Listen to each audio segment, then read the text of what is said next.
So good afternoon, everyone. Thank you very much for joining us today to this presentation. We're going to go through a presentation that give you an insight on the global trends in the Forex industry, give you also an insight on the CPCs and how this went over time from last year. And then, since we've talked about a lot for the mobile and how the mobile assets are getting more dominant, Marcos is going to go through a presentation around the mobile asset optimization. So there is a slight update from what you saw in the website. So the agenda will be the industry analysis, and then we'll go through the demand and the overview of CPCs of the Forex industry, and then the mobile assets optimization. Before we kick off the presentation, just a few words about myself. It's Evita. I'm an industry analytical lead in Google, and I support basically Forex clients and finance clients in Greece, Cyprus, Malta, and Bulgaria. And then Marcos will present himself. He's our industry manager. So starting with the industry analysis, so here we see a global trend. It includes all geographies, including US and Japan. And it's all about the demand of Forex, commodities, and CFD themes. So we saw that there is a quite increase year over year. And specifically, we see an increase by 17% comparing the two quarters. So January to March of 2018. Compared that to January to March of 2017, 18, sorry. So having this comparison, we see that there is an increase in the global Forex demand. Having now a breakdown in the geographies, we see that these are all the geos and the geographic areas, actually, that we are allowed, based on our policy, to advertise in Forex. So we see mainly, again, that there is an increase in Europe. It's the very first line. Then we see, again, in the Asia-Pacific and South Africa. So there are increase in the Forex demand still, comparing the two quarters of 2019 versus 18. Asia and Pacific, we mean Hong Kong, Singapore, Taiwan, Australia, and yeah, these countries. So now we go to the stocks theme. So we see that globally, stocks are also slightly decreased by 5%. Again, we compare the two quarters, Q1 of 2018 versus Q1 of 2019, and that's the trend, including US and Japan. So slight decrease for the stocks theme. With respect to the cryptocurrency, I know you're all aware of the hype that happened last year, actually end of 2017 and beginning of 2018, where then it started to decline, and now we have a more normalized trend. Again, this includes all the countries, and so it's a global trend. However, in the very end of March, beginning of April, we see a slight increase back to the price. So here we have the Bitcoin price graphs. On the left side, we see the Bitcoin price, how it goes over time from 2017. And I guess the left graph reminds us of this one. And then the right graph, we zoom in over from November of 2018 up until March. So we see that the lowest point has been increased and the price is being increased, same to the demand of the crypto. So there is an accordance there. So now we're going to go through a geographic breakdown. And it's of searches, so we're just going to focus on the Forex searches. We call it Forex demand. So here we focus on EU. So we've put the top 10 countries in EU that have year-over-year growth, starting with the UK having a 17 year-over-year growth, then going Sweden, Germany with no growth, it remains stable, comparing the two quarters again. And also, the only negative one, it's Italy, that had the minus 13%. So that's, again, only about Forex and the searches. So what people are searching over time around Forex. Here we see Southeast Asia. Again, we sort the top 10 countries in Southeast Asia with respect to their demand. Again, in the Forex theme.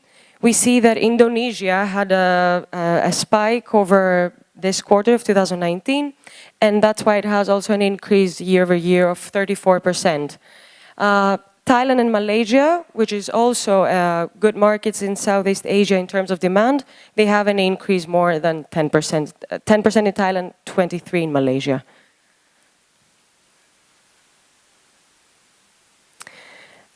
The same breakdown, but in GCC countries. So again, here we have the 7 GCC countries, and we see that there are fluctuations, and mainly in UAE and Saudi, which are also the top 2 countries in terms of demand of Forex in GCC area. And last from my side, before I give the floor to Marcos, so it's the geographic overview in terms of the CBCs.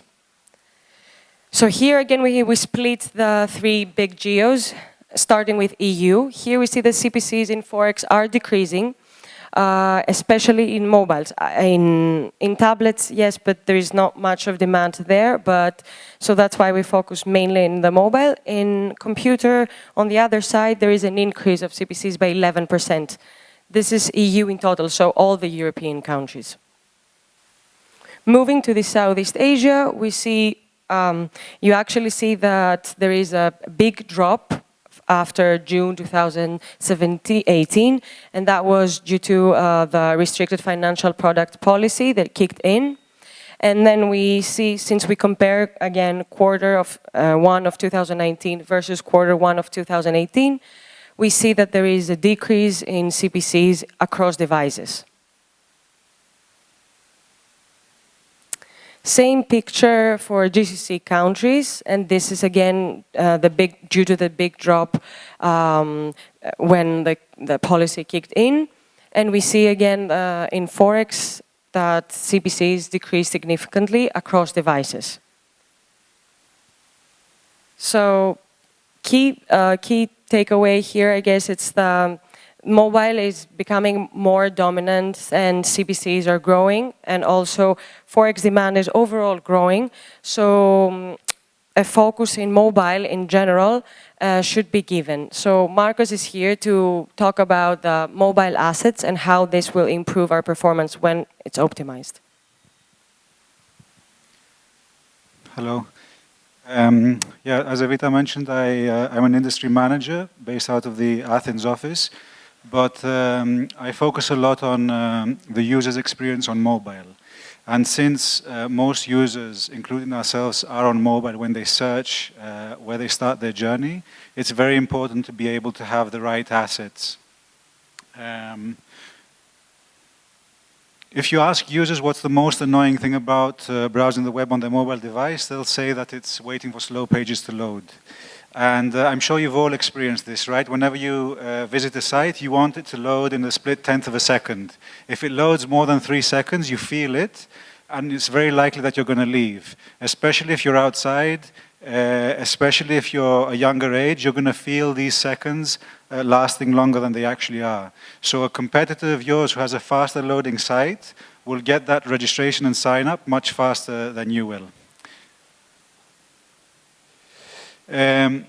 This is one of my favorite studies because it's where they put this contraption on people's heads and they measure the electrical signals and activity to measure how stressed the subject is getting.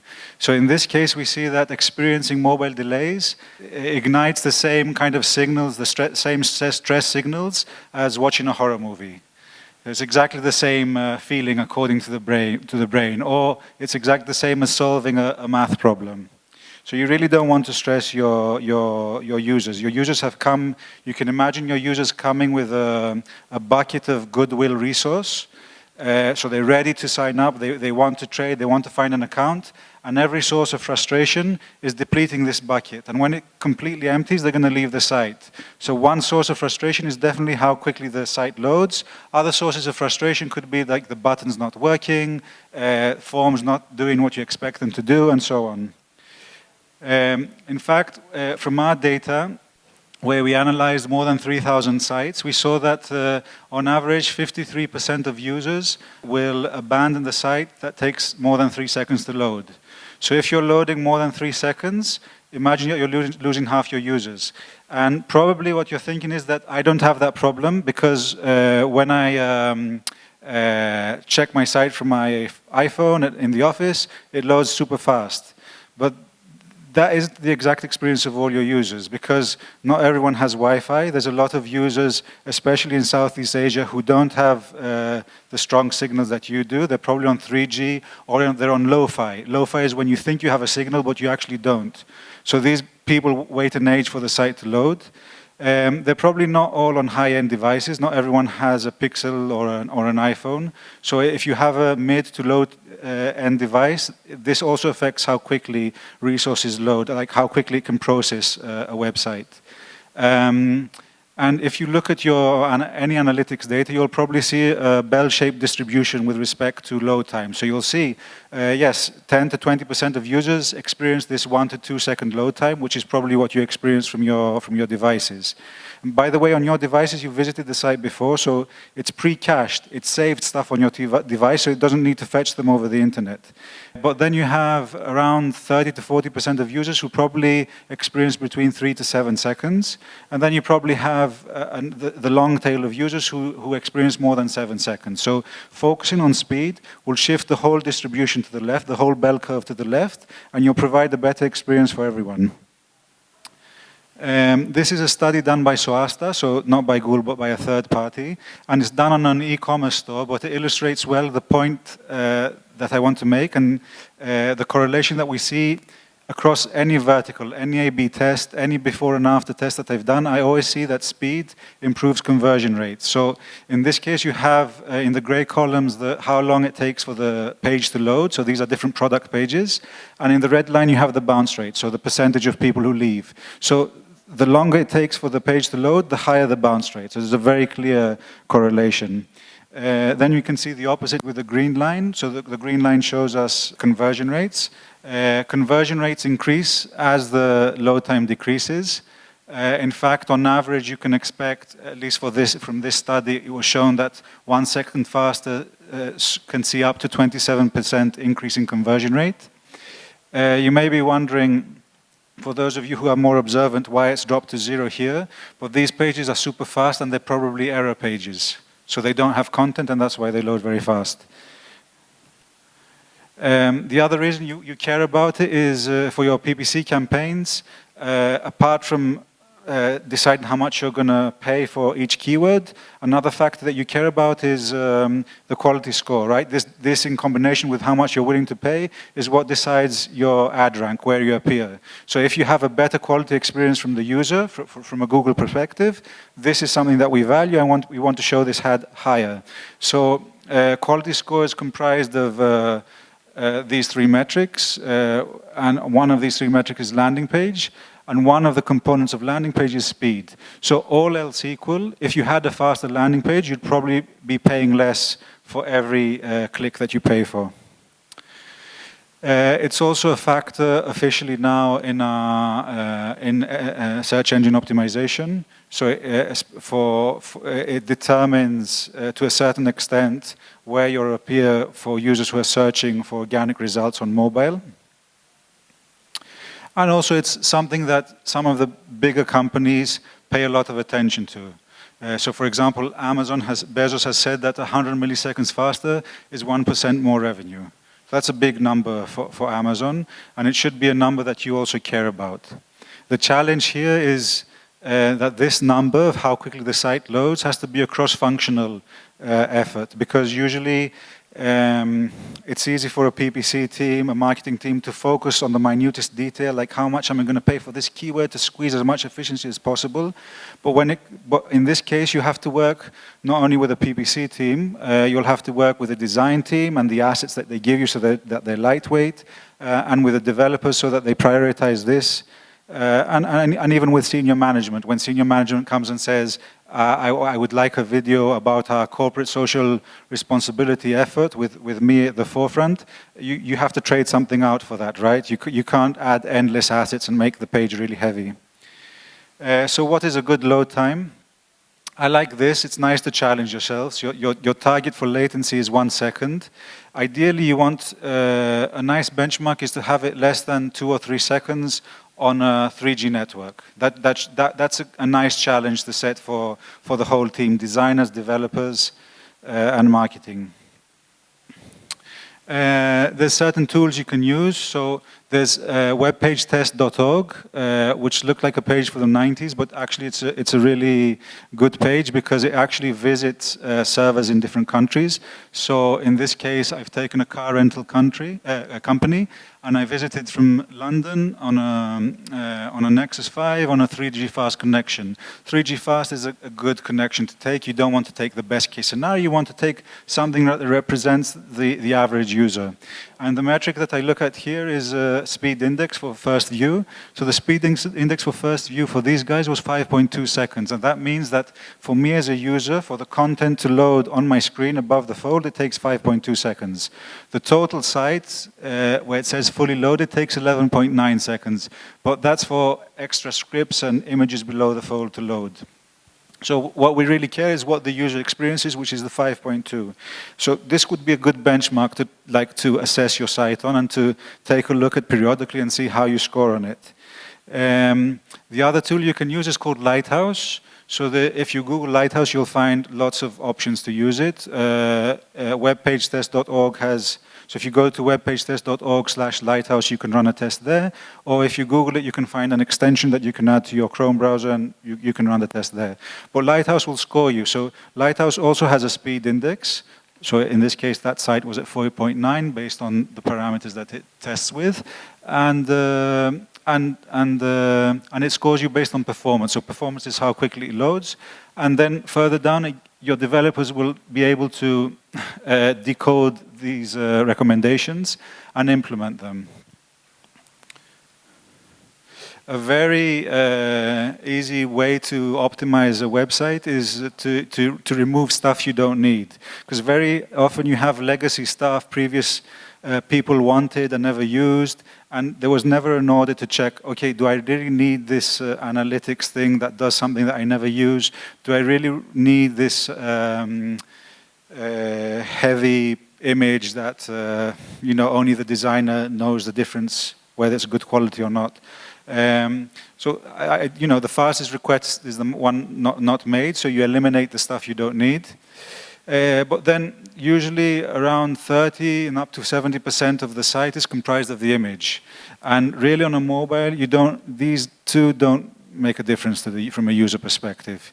I mean, then, maybe from someone who's from a design school may notice the difference, but this is a massive difference in terms of speed. So if you start having an internal argument, but oh no, this one looks nicer, but then there's a trade-off of speed, you can always do an A/B test. And I'm pretty sure like 90% of the time, the faster page will win. We have a solution. Well, we advocate for a solution that's open source called Accelerated Mobile Pages. Accelerated Mobile Pages actually work on desktop as well.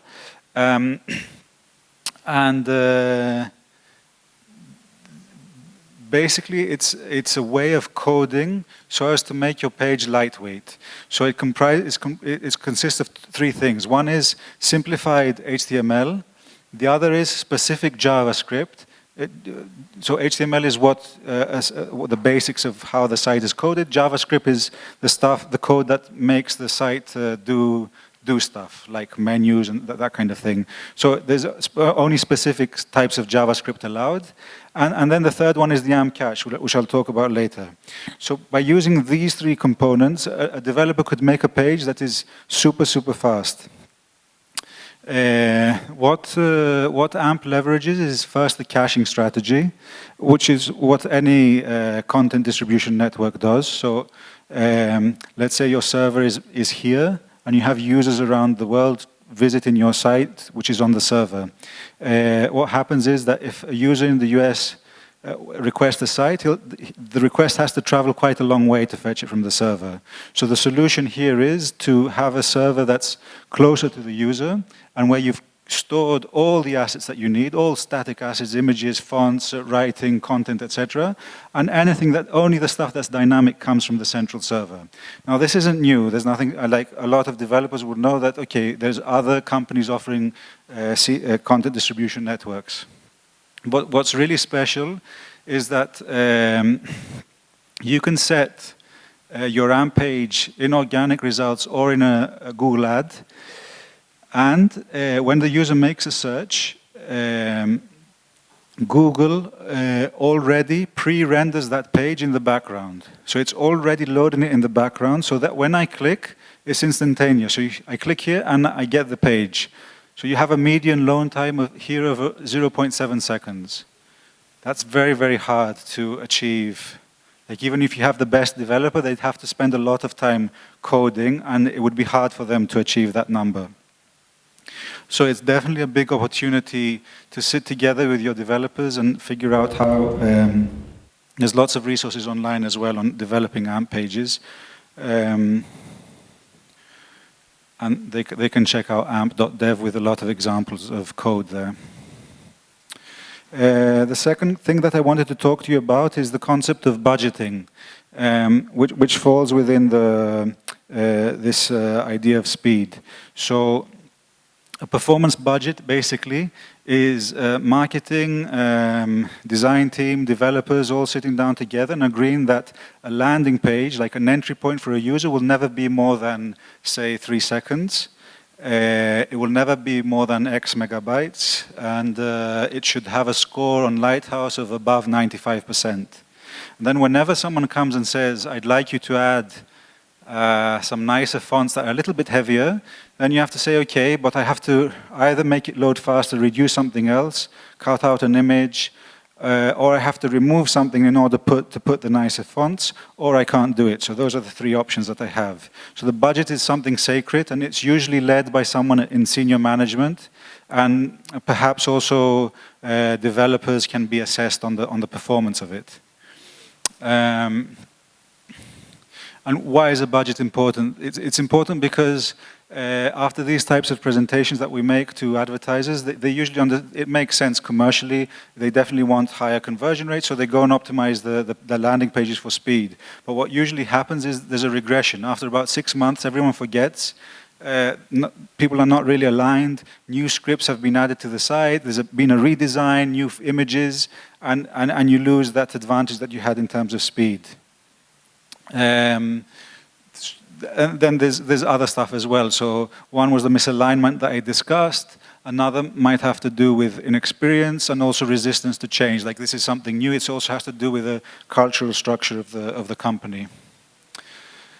Here is an example. Here you have the design team saying, we have a new promo video. We absolutely need to serve it on the homepage. It looks really beautiful. And then, the developer comes and says, okay, that will cost you 750 kilobytes, so we have to reduce the fonts, for example. This is the design phase of a site. So usually these are the steps one would follow. Okay, you decide what you're going to target, what content you'll have, what will be the structure of the site, what the navigation is going to look like. You make it look nice. You get the designers to make it look beautiful, and then you publish it. And then someone from Google comes and says you have to make it faster. So that ideally what you want to happen is that for speed to be a part of the whole process, so for it to be in everyone's mind from the beginning, from step one. And this is what what it would look like organizationally. So you'd have a CMO or CTO or someone at the top leading this. Ideally, this person would buy a nice monitor for the company and put it at the entrance, so that when you enter, you see how fast each page is loading. And you see like a little red arrow mark or question mark saying, you know, this page isn't loading fast enough. And then everyone knows that they have to go and check why. What metrics to consider? One is obviously you choose how fast something is going to happen. So you can choose the speed index like I mentioned before, or time to interactive. Time to interactive is how quickly I can do something on the site. I can press the join now or the register now button. Then you can look at quantity, so you can say it shouldn't be more than X amount of kilobytes or megabytes, and you can have like benchmarks in terms of the Lighthouse score and say it should be always above 90. You can become more sophisticated and you can split it per device. I think simpler rules are better, but here's an example of how you could do it. So slow 3G, you'd want it to load in 5 seconds at least. On a slow 4G, you want it in 3 seconds, and then on Wi-Fi in 2 seconds. This is an example of how an e-commerce store did it, Wayfarer. So they noticed they had a problem, and what they did is they kept changing the benchmark. So let's say the site loaded at a very slow pace of 15 seconds.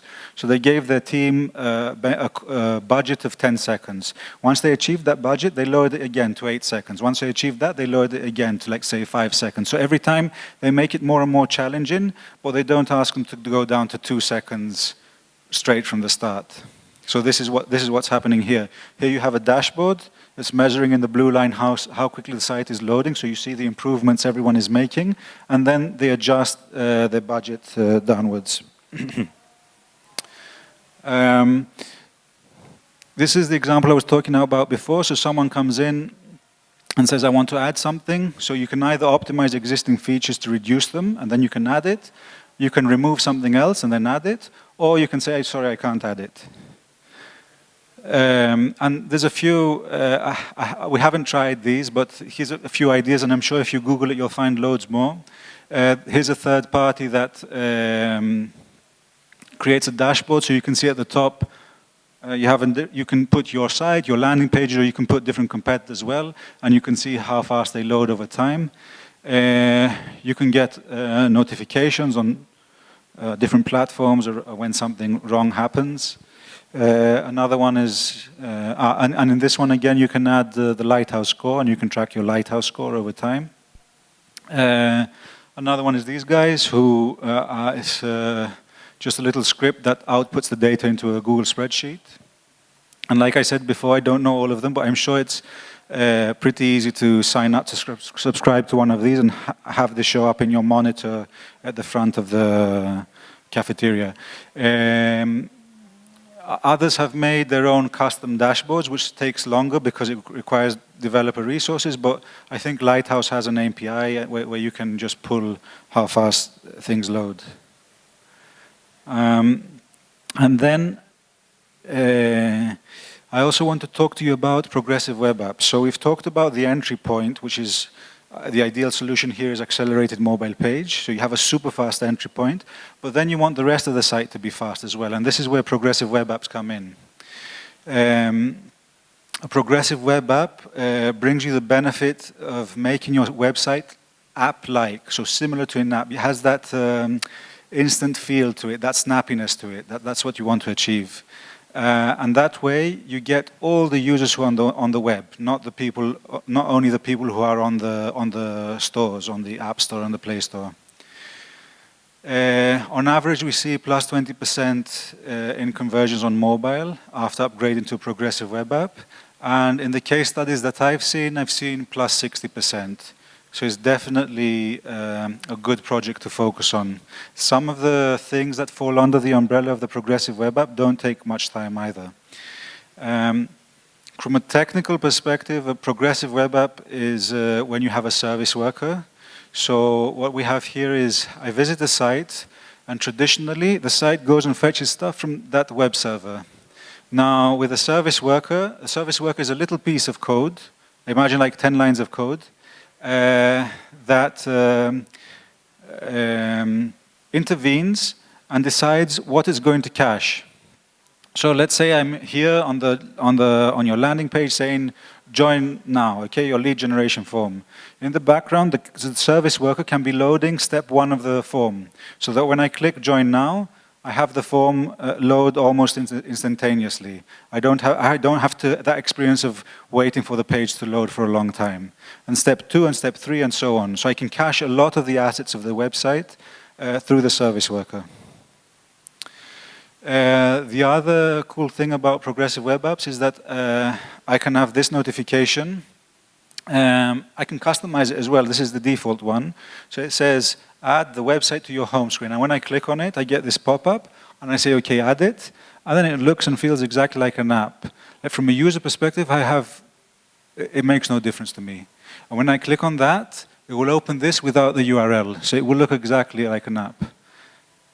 As you imagine, you don't have to take them through any Play Store, and they come directly to here. And you can do lots of experimentation with when you show this. You don't have to show it as soon as they enter the site. It can be when they deposit, or after they've been on the site a certain amount of time, or if they come back a second time, etc.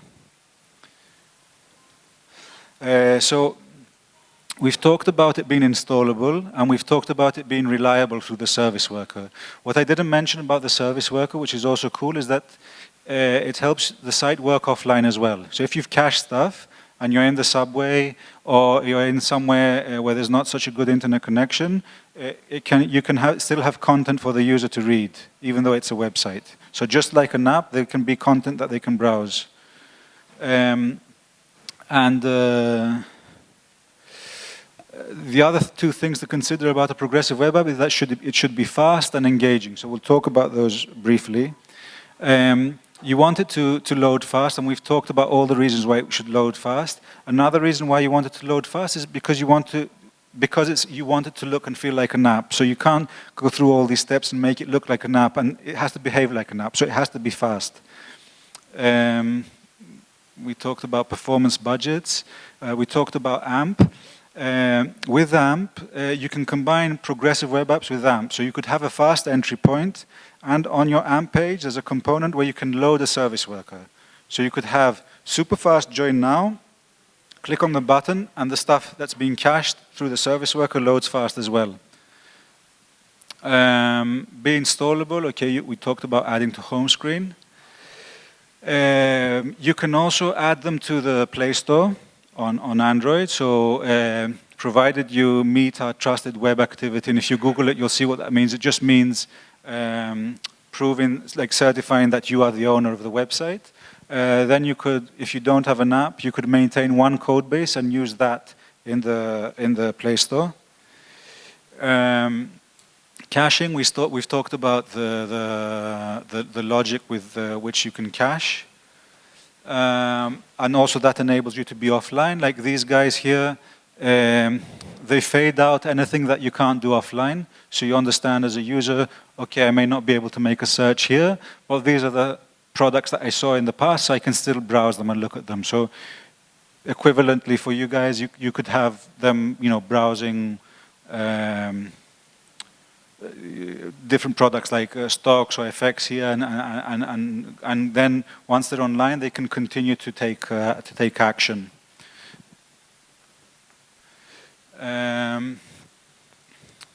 There is also our Google Pay API. Our Google Pay API allows you to press a little button, and then that pulls up your cards, and you choose the card you want, and you continue. So you don't have to input your card number and all these things. It's a much more fluid experience. So that falls under the umbrella. Like, you can do that anyway. It doesn't have to be a progressive web app, but it falls under the umbrella of progressive web app because it's what improves the experience for the user. And then finally, you could have web notifications. You can have web notifications anyway, again, but we put it under the umbrella of progressive web app. So here you re-engage the user, telling them, you've traded this, why don't you trade that thing, or the price of whatever you have in your portfolio has dropped by above X%. So it needs to be, it shouldn't be spam, it should be useful and timely for the user. So when they see it, they see, okay, that's really useful, I'm going to continue keeping this app on my home screen. And you can actually audit your site today again in Lighthouse and see how you measure against the progressive web app criteria. So there's three criteria here. One Lighthouse says it has to have a time to interactive of less than 10 seconds. It has to respond when offline, so it has to have some content offline. It has to be HTTPS, but all sites are HTTPS nowadays. It has to register a service worker, plus some other things. For example, like it will also tell you it has to have a splash screen. So the splash screen is when I click on the icon on my phone, it loads something first. So what is that thing that's going to load? Like an image of the brand or a background colorful screen, etc. Yeah, that's it. Cool. Thank you very much for your attention.